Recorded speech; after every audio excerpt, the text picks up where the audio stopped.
Every winter, a phenomenon happens here.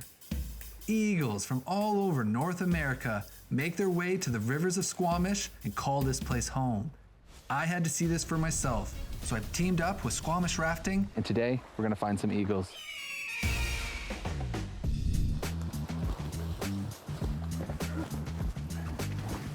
That's it right there.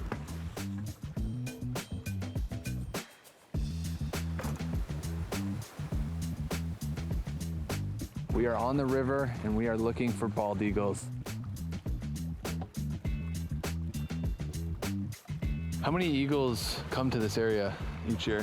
We do sort of an unofficial eagle count. So there's a group called the Eagle Watch. It's the first Sunday of every New Year. So they go out and they do a count at like 8 or 10 different locations around the area. I think last year we counted somewhere in the range of 800, 850, just on that one day. So extrapolating that out to the greater area, that's certainly over 1,000. 1,000 eagles? That is a lot of eagles. I mean, back home, I'd be happy to see one. Actually, in 1994, Squamish held the world record count with 3,769 eagles. Woo, that's a lot of eagles. We get eagles from as far north as Alaska, as far south as Arizona, as far east as Wisconsin, but a majority come from kind of northern interior BC. So as those rivers freeze, the eagles migrate, they make their way to this area where there's an abundant source of food, so they can fatten up during the winter, survive the winter, stay warm, and then have energy stores for when they lay their eggs in the early spring.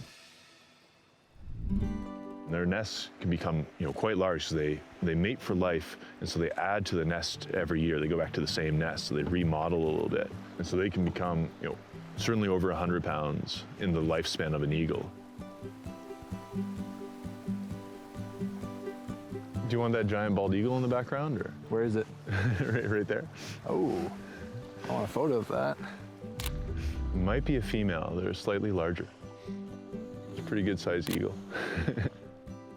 How do the eagles know when to leave and come to these areas? That's one thing that the scientists aren't entirely sure of from what I've read.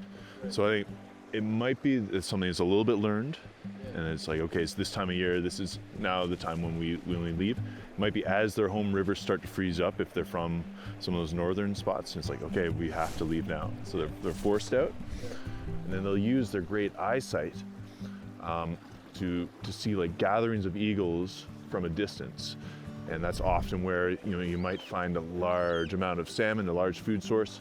So that's what will draw them to this area. So it's a little bit of following what they see, and maybe a little bit of intuition passed down as well.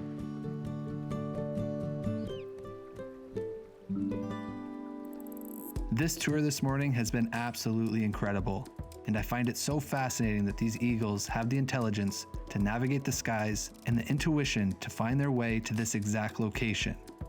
They know that if they arrive here, they'll find food and they'll survive the cold conditions of winter. It's not like they have a GPS or a map. This is just purely how they've been designed, and I can see God's creativity within them. In the same way that these eagles' intuition guides them to safety, we as children of God have the Holy Spirit to guide us, to make healthy, life-giving decisions in everything we do and everywhere we go. And these eagles are just such a great reminder that God cares for all of creation.